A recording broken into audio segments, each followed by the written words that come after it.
क्यों आए हो तुम यहाँ? मैंने कहा था ना कि मुलाकात का वक्त और जगह मैं बताऊंगी। सुबह से 20 कॉलें कर चुका हूँ आपको। अब आप फोन नहीं उठाएंगी तो मुझ जैसे मिस्कीन के पास और क्या चारा बचेगा। आइंदा अगर मेरी इजाजत के बगैर यहाँ आए तो चौकीदार से कहकर उठाकर बाहर फेंकवा दूंगी, समझे? जी समझ गया। ये लो, अपना मुंह बंद करो और जाओ यहां से। मैं नहीं चाहती कि फायज को तुम्हारे बारे में पता चले। अब जैसे मैं कहूंगी वैसे वैसे करते जाना। जी वो सब तो ठीक है, लेकिन ये क्या है?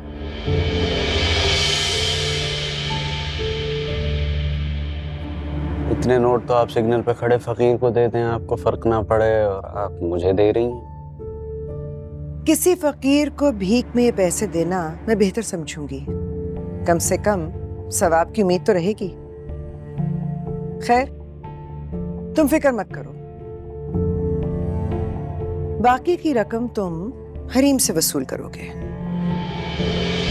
उसे सबक सिखाने का वक्त आ गया है। वक्त आ गया कि उसकी हकीकत सबके सामने रख दी जाए। आवाज नीचे करो और ज्यादा जल्दबाजी करने की जरूरत नहीं है। पेमेंट मैं कर रही हूं ना, तो मामलात भी मेरी मर्जी से तय होंगे।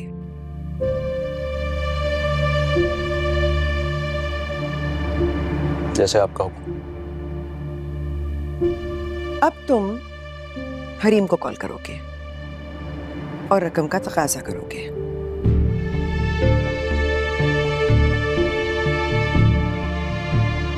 लेकिन आपको क्या लगता है वो मान जाएगी? साफ इनकार कर चुकी है मुझे। वो माने या ना माने, दोनों तरह नुकसान उसी का है। लेकिन तुम्हारे फायदे की मुद्दत में इजाफा हो सकता है अगर तुम उसको मना लो। तुम्हारे इख्तियार में है। अब खिलाड़ी को इतना तो पता होना चाहिए कि मैदान में उतरने के बाद करना क्या है।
एक काम करते हैं, पहले मम्मी से मिल लेते हैं। मैं भी उनसे मिलना चाहती हूँ। हरीम, तुम आ गई मेरी जान। अस्सलाम वालेकुम। अस्सलाम वालेकुम। वालेकुम अस्सलाम। आंखें तरस गई तुम्हें देखने के लिए। अच्छा हुआ तुम घर आ गई। पता है, कॉफी भी नहीं पी। कल शाजिया से कहा बना दे, इतनी बुरी बनाई उसे, मैंने डांटा तो कहने लगी मैं क्या करूं, हरीम बीबी जैसी कॉफी तो मैं नहीं बना सकती। मैं अभी बना के लाती हूँ आपके लिए कॉफी। नहीं, इतने दिनों बाद आई हो, थोड़ा रेस्ट करो, भाई के साथ टाइम स्पेंड करो। मैं तुम दोनों को डिस्टर्ब नहीं करना चाहती। कल हम कॉफी भी पियेंगे और बहुत बातें भी करेंगे, ठीक है? मुझे इत्मीनान हो गया तुम लोग घर आ गए हो। अब जाओ आराम करो। Thank you. शुक्रिया मम्मी। Let's go.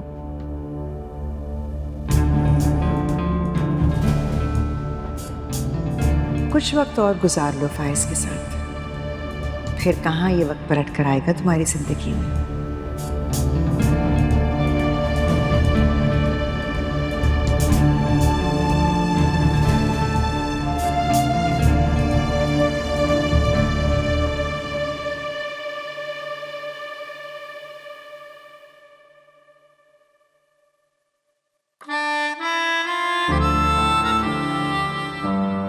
नहीं, तुम अब तक जागी हुई हो? आप भी तो जाग रहे हो। लेकिन मेरी तो मजबूरी है, मुझे अपने थीसिस बनाने हैं, फिर ऑफिस की कुछ फाइल्स हैं जिनको ऑडिट करना है। लेकिन तुम तो सो सकती हो।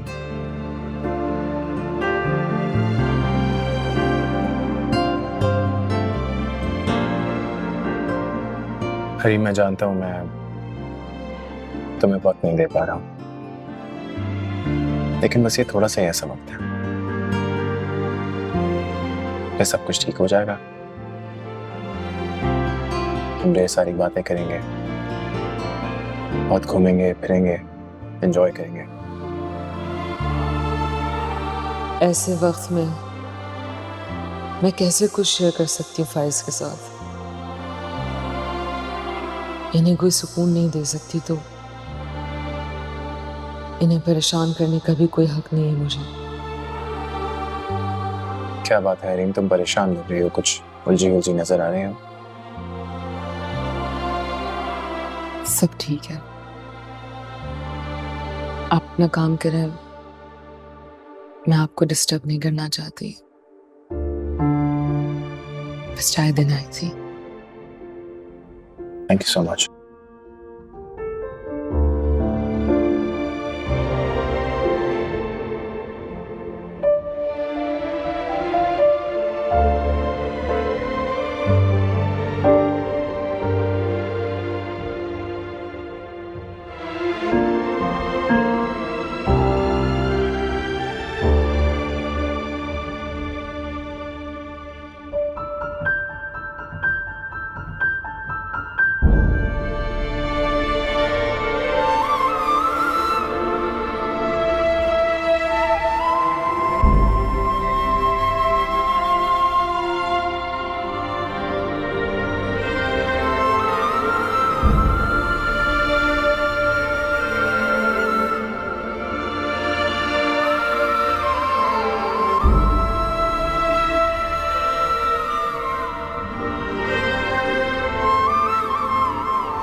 कुछ खुशियाँ ऐसी होती हैं जो खुद ब खुद मिल जाती हैं, कुछ ऐसी होती हैं जिनका सदका दिया जाता है, और कुछ ऐसी होती हैं जिनकी कीमत अदा की जाती है।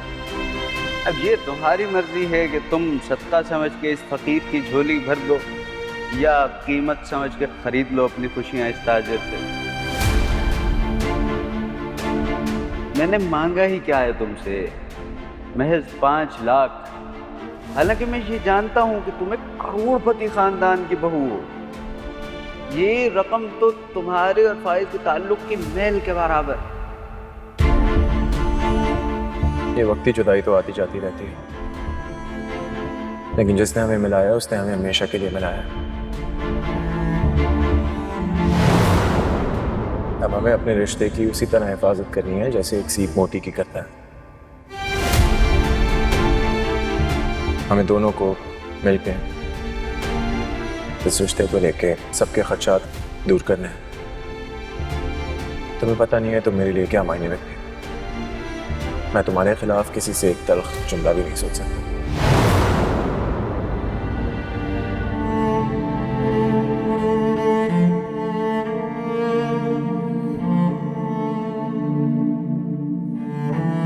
तुम्हें एक तोहफा भेज रहा हूं, तो जरा देखो, और अगर पसंद आए तो अपने उस यकीन और एतबार के अलम बरदार को भी दिखाना। फिर देखते हैं तुम्हारी किस्मत का सिक्का तुम्हें क्या दिखाता है, हेड्स या टेल्स।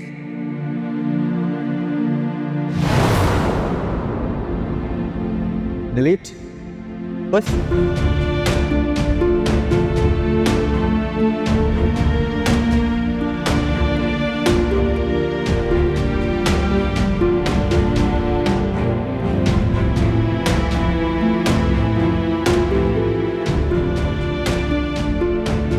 अब कैसे यकीन कर लूँ कि और सेव नहीं किया? ये तुम्हारे पास यकीन करने के अलावा और कोई ऑप्शन नहीं है हरीम बीबी।